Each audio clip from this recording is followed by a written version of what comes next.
Syukur kepada Tuhan pada pagi hari ini Anda dan saya sudah berada di tahun 2021 ini di hari yang ke-8 dan pada hari ini kita sama-sama berdoa dan berpuasa sejak dari hari Senin sampai dengan hari ini. Inilah hari yang kelima kita berdoa dan berpuasa. Nah, saya ajak kita semuanya buka dulu Alkitab kita dalam ayat yang tema kita di sepanjang doa puasa satu minggu full ini. Kita lihat dulu di dalam Matius pasal yang ke-28 ayat 19 dan ayat yang ke-20. Karena itu pergilah, jadikanlah semua bangsa muridku dan baptislah mereka dalam nama Bapa dan Anak dan Roh Kudus dan ajarlah mereka melakukan segala sesuatu yang telah kuperintahkan kepadamu. Dan ketahuilah aku menyertai kamu senantiasa sampai kepada akhir zaman. Nah, Bapak Ibu Saudara yang kasih dalam Tuhan, selama 4 hari yang sudah kita lewati, kita sudah banyak belajar bagaimana Anda dan saya. Hari yang pertama kita belajar bagaimana kita semuanya harus menjadi pribadi-pribadi yang menghargai keselamatan. Karena keselamatan itu begitu penting. Saking pentingnya Tuhan harus datang ke dunia. Dan itu harus menjadi bagian hal yang krusial dalam hidup kita. Dan setelah kita beroleh keselamatan, Tuhan mau supaya kita menjadi pribadi yang pergi memberitakan, pergi menjadikan seperti yang Tuhan lakukan, seperti yang Tuhan lakukan, yaitu menyelamatkan banyak jiwa.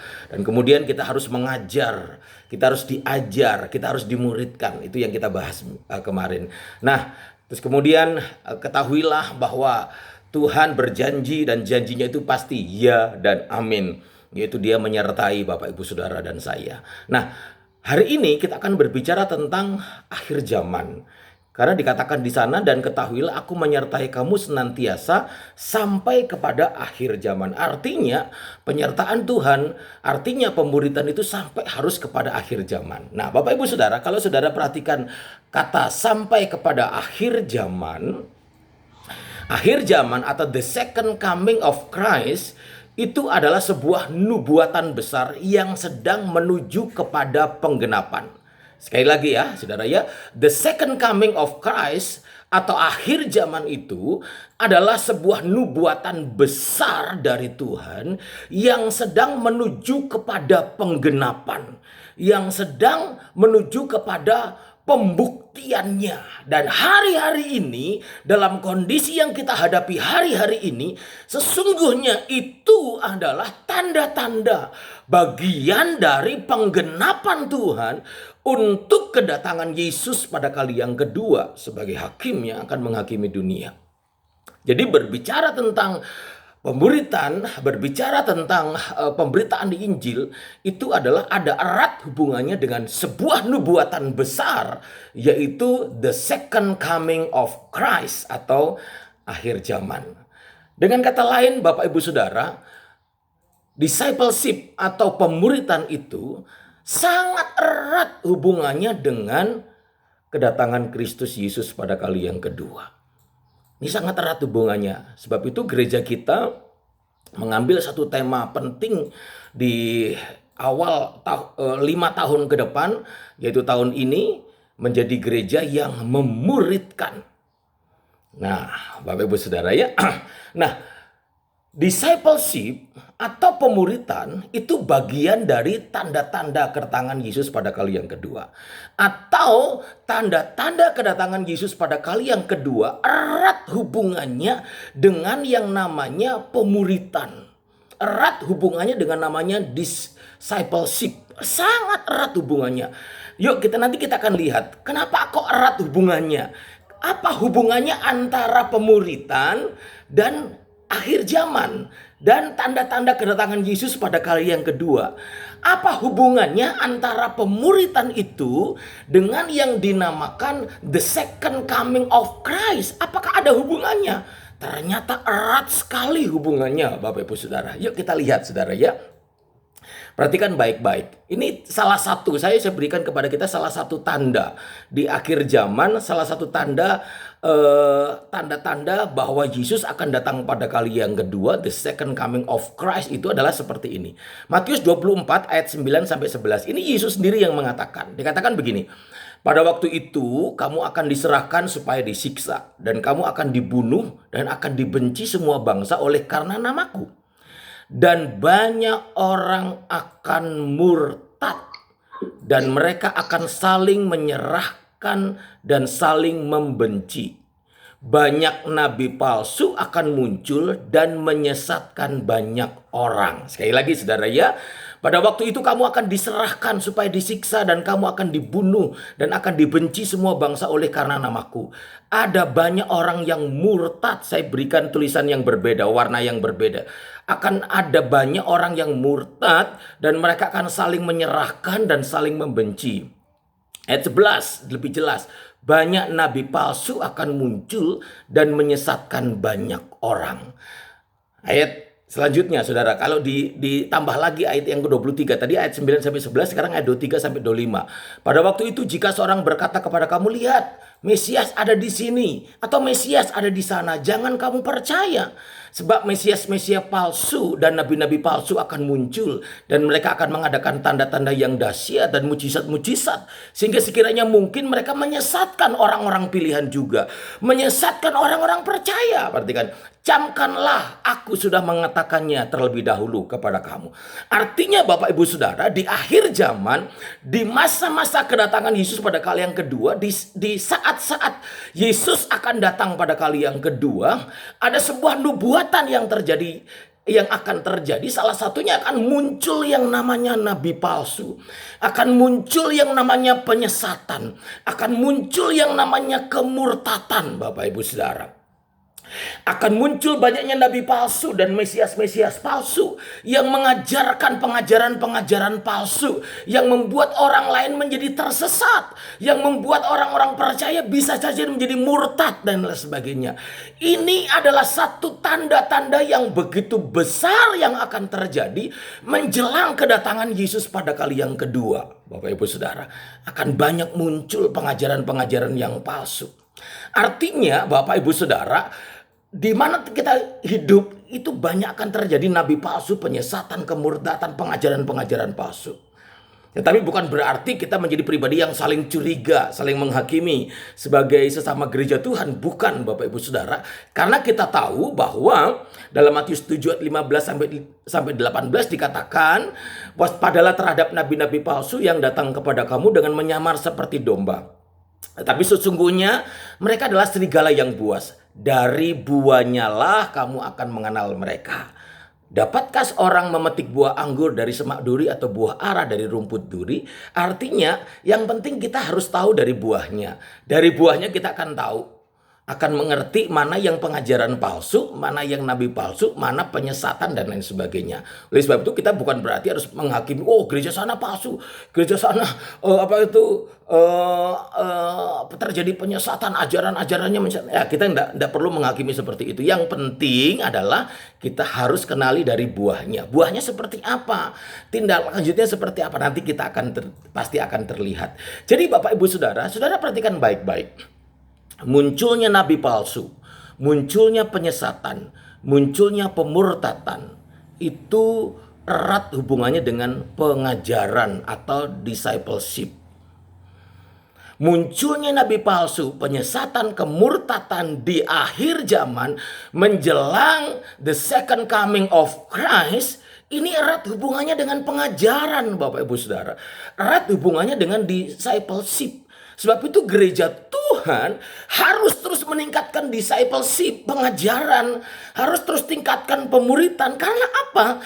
Karena akan ada banyak nabi-nabi palsu yang akan muncul.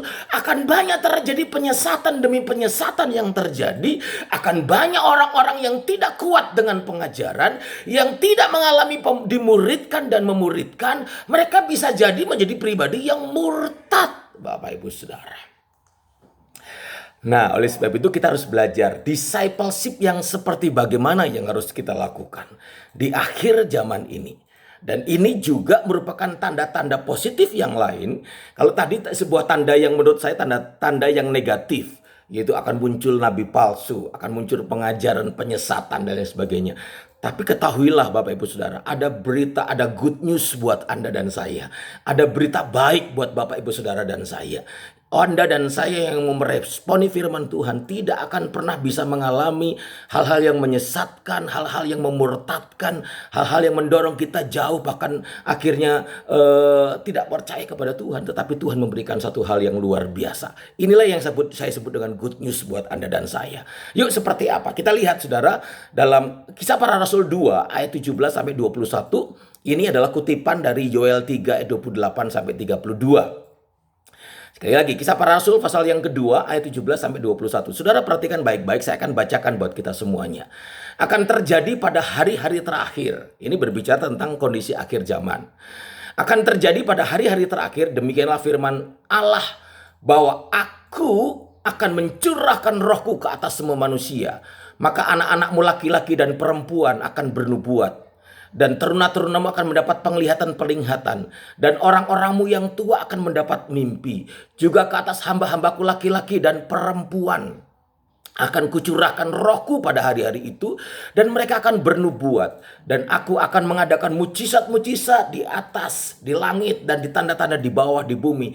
Darah dan api dan gumpalan-gumpalan asap. Matahari akan berubah menjadi gelap gulita, dan bulan menjadi darah sebelum datangnya hari Tuhan, hari yang besar dan mulia itu. Dan barang siapa yang berseru kepada nama Tuhan akan diselamatkan. Nah, Bapak Ibu Saudara, kalau saudara lihat sepintas apa yang dikatakan oleh Rasul Petrus pada saat khotbahnya yang pertama, dia mengutip dalam Yoel 3 28 sampai 32. Dikatakan di sana bahwa akan terjadi pada hari-hari terakhir, akan terjadi pada saat menjelang kedatangan Kristus Yesus yang kedua kali, yaitu apa? Allah akan mencurahkan Roh Kudusnya atas kesemua manusia. Allah akan mencurahkan kuasanya yang hebat atas manusia, sehingga akan ada banyak anak-anak laki-laki dan perempuan dipakai Tuhan bernubuat. Akan banyak anak-anak muda yang dipakai Tuhan dengan penglihatan-penglihatan. Akan dipakai juga orang-orang yang tua dengan mimpi-mimpi yang luar biasa. Akan juga dipakai sebagai orang-orang yang kapasitasnya hanya sebagai hamba, baik laki-laki atau perempuan, dicurahkan sehingga mereka bisa bernubuat. Akan ada tanda-tanda besar di langit dan di bumi. Dan barang siapa yang berseru kepada Tuhan akan diselamatkan. Wow, luar biasa sekali Bapak Ibu Saudara. Di akhir zaman ketika banyak muncul nabi-nabi palsu, di sisi yang lain Tuhan akan mencurahkan kuasanya yang hebat atas kehidupanmu dan saya. Yuk kita responi Bapak Ibu Saudara. Yuk kita responi, kita berkata, Tuhan, aku mau Engkau pakai. Aku mau mengalami pencurahan Roh Kudus yang dua kali ganda itu terjadi atas hidupku. Artinya Bapak Ibu Saudara, di akhir zaman menjelang kedatangan Yesus pada kali yang kedua, pastikan hidup Anda dan saya mau dipenuhkan dengan Roh Kudus.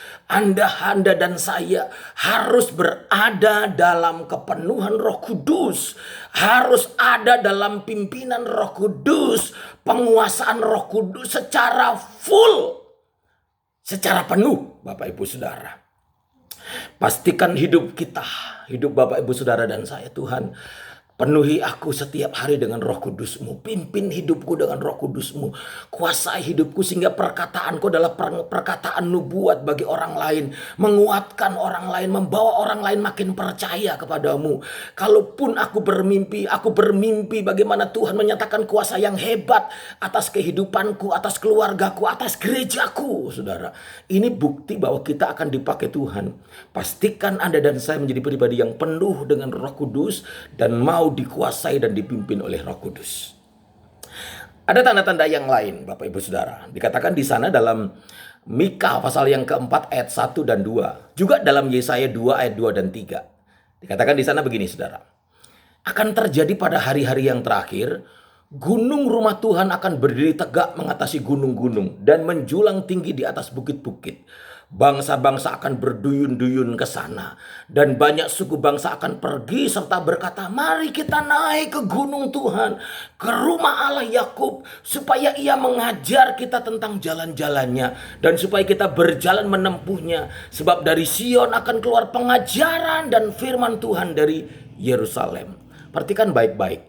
Dari gunung Tuhan, menurut Mika 4 ayat 1 sampai 2 tadi itu, dari gunung Tuhan, dari Sion akan keluar pengajaran yang benar sehingga engkau dan saya bisa berjalan sesuai dengan kebenarannya. Akan keluar pengajaran yang benar, Bapak Ibu Saudara. Akan keluar pengajaran yang hebat dari Tuhan atas yang namanya kehidupan saudara dan saya. Akan datang yang namanya pengajaran yang benar. Dari mana? Dari Gunung Sion. Nah, saudara, artinya apa? Saat kita naik ke gunung Tuhan, saat Anda datang di hadirat Tuhan, saat engkau berada di tempat yang dalam, di tempat yang private, saudara, bersama dengan Tuhan. Saat engkau berada dalam keintiman dengan Tuhan, hidup makin serupa dengan Kristus. Dari sana akan keluar pengajaran yang benar, Bapak Ibu Saudara. Dari sana akan muncul pengajaran yang benar. Saat Anda dan saya naik ke gunung Tuhan, saat Anda dan saya datang ke hadirat Tuhan dengan penuh kerinduan, saat engkau berusaha memanage kehidupanmu untuk selalu berada di tempat yang dalam bersama dengan Kristus, engkau menjalin hubungan yang intim dengan Tuhan, hidup makin serupa dengan Kristus, maka di sana akan muncul pengajaran-pengajaran yang benar. Artinya Bapak Ibu Saudara, saat Anda dan saya mau dimuridkan, jadi discipleship itu adalah memastikan kehidupanmu dan kehidupanku harus semakin penuh dan dipimpin oleh Roh Kudus. Itu yang pertama tadi. Yang kedua, makinlah intim dengan Tuhan. Teruslah naik ke gunung Tuhan. Teruslah naik ke hadirat Tuhan. Cari terus kedekatan dengan Tuhan. Cari terus hadirat Tuhan. Berusahalah menggebu-gebu. Berusahalah dengan kesungguhan hati. Tambah kekuatan, tambah effortmu, tambah usahamu untuk terus intim dengan Tuhan, untuk terus menjalin hubungan dengan Tuhan, untuk terus alami kedekatan dengan Tuhan. Maka Anda dan saya akan menjadi pribadi-pribadi yang tanpa disadari kita sedang dimuridkan oleh Tuhan. Oleh sebab itu seperti firman Tuhan yang disampaikan oleh Bapak Pendeta Menarto pada waktu itu. Saudara masih ingat pengajaran yang benar, the great teaching, pengajaran yang benar, yaitu ketika Anda mau diajar dan bukan cuma sampai di pengetahuan, tapi sampai melakukan, sampai menghidupi pengajaran itu. Itulah discipleship Bapak Ibu Saudara. Dan itu hanya bisa kita lakukan ketika hidupmu mau dikuasai, dipimpin penuh oleh Roh Kudus. Roh Kudus menguasai kehidupanmu secara penuh, maka engkau akan dimampukan untuk menghidupi kebenaran dan melakukan pengajaran itu. Sehingga engkau tidak tergoyahkan walaupun ada pengajaran-pengajaran palsu, nabi palsu, engkau tidak tergoyahkan. Dan engkau juga tidak akan tergoyahkan untuk mengalami kemurtatan ketika engkau makin intim dengan Tuhan. Ketika engkau naik ke gunung Tuhan, naik ke hadirat Tuhan, alami kedalaman rohani. Bukan hanya sekedar pelayanan, bukan hanya sekedar aktif di gereja, bukan hanya sekedar engkau punya jabatan gerejawi, bukan. Bukan itu ukuran kedalaman dan keintiman dengan Tuhan, tapi adalah urusan pribadimu dengan Tuhan. Kira-kira hubungan pribadimu dengan Tuhan seperti apa? Di tengah-tengah rutinitas pelayananmu, hubungan pribadimu dengan Tuhan seperti apa? Sehingga ketika engkau melayani bukan dengan egomu, engkau melayani bukan dengan cuma sekedar skillmu yang hebat, bukan. Tapi dengan urapan yang baru, dengan kekuatan Roh Kudus yang menguasai memimpin kehidupanmu. Bapak Ibu Saudara yang kasih dalam Tuhan, mustahil bagi gereja Tuhan dapat menjadikan jemaatnya menjadi jemaat yang siap menyongsong kedatangan Yesus pada kali yang kedua tanpa pemuritan. Mustahil. Kalau kita tidak pernah memuridkan umat-umat Tuhan, jemaat Tuhan dengan maksimal, mustahil mereka menjadi orang-orang yang siap menyongsong kedatangan Yesus pada kali yang kedua. Bahkan mungkin nggak mampu. Karena hanya dengan pemuritanlah, seperti saya katakan tadi, pemuritan itu adalah membawa Anda dan saya menjadi pribadi yang makin dipenuhkan dengan Roh Kudus, makin dikuasai dengan Roh Kudus, pemuritan yang sama akan dipimpin, engkau akan dibawa untuk sampai mengalami secara pribadi siapa Tuhan. Sehingga engkau hidup intim dengan Tuhan, alami kedalaman rohani. Kalau saudara sudah lakukan ini, maka Anda menjadi pribadi yang mudah untuk dimuridkan. Dan ketika engkau mudah dimuridkan, engkau menjadi pribadi yang siap. Jemaat Tuhan akan menjadi jemaat Tuhan yang siap. Karena apa? Karena mustahil bagi gereja, sebesar apapun gereja itu, dapat menjadikan jemaat yang dilayaninya siap, benar-benar siap, menyongsong kedatangan Yesus pada kali yang kedua tanpa pemuritan, mustahil. Tetapi ketika gereja Tuhan itu terus memuridkan, membawa umat-umat Tuhan makin hidup penuh dengan Roh Kudus, membawa umat-umat Tuhan makin hidup dalam pengajaran yang benar, makin intim dengan Tuhan, pemuritan itu sedang berjalan dan menjadikan jemaat itu semakin siap. Demikian juga dengan pribadi lepas pribadi. Mustahil bagi orang percaya, mustahil bagi saudara dan saya, mustahil bagi kita sebagai orang-orang yang percaya siap dadang dinanto, siap menghadapi kedatangan Yesus pada kali yang kedua bila tidak dimuridkan dan memuridkan. Sekali lagi saudara ya, mustahil bagi kita orang yang percaya siap menghadapi kedatangan Yesus pada kali yang kedua bila tidak dimuridkan dan memuridkan. Kata orang percaya coba kita ganti dengan kata nama saya kita sendiri. Saudara ya, yuk kita baca walaupun Anda di mute, tapi saudara baca minimal dengar telingamu. Berapa? Jadi mustahil bagi orang percaya diganti nama Bapak Ibu Saudara dan saya. Saya ganti mustahil bagi Dadang Dinanto. Mustahil bagi Yahya Handiming gitu ya. Oke ya. Yuk kita siap. 1, 2, 3. Mustahil bagi Dadang Dinanto siap menghadapi kedatangan Yesus yang kedua kali bila tidak dimuridkan dan memuridkan. Nah, Bapak Ibu Saudara, jadi pastikan Anda dan saya mau alami discipleship. Anda harus terlibat penuh dalam discipleship. Anda dan saya harus rindu terus mengalami dimuridkan dan memuridkan. Sekali lagi, kalau Anda mau dimuridkan dan memuridkan, itu artinya Anda sedang dibawa oleh setiap kita semua. Kita harus dibawa untuk semakin penuh dengan Roh Kudus. Sehingga kita tidak tergoyahkan walaupun ada pengajaran palsu, kita nggak tergoyahkan. Anda dan saya makin dibawa untuk makin intim dengan Tuhan. Di sanalah ada pengajaran-pengajaran yang benar dalam hadirat Tuhan, dalam kedekatan dengan Tuhan, dalam keintiman, dalam gunungnya Tuhan ada pengajaran sehingga engkau dan saya menjadi pribadi yang kuat. Ketika ada banyak badai pengajaran, ada banyak badai Mesias palsu, ajaran-ajaran palsu, guru-guru palsu muncul, Anda dan saya tetap survive. Anda kuat, bahkan Anda bisa melawan, bahkan Anda bisa berkata bahwa menginjili mereka bahwa Yesus adalah Tuhan. Saya beberapa waktu yang lalu ketemu dengan pendeta palsu, saudara, yang disebut pada waktu itu apa ya? Bukan saksi Yehova ya.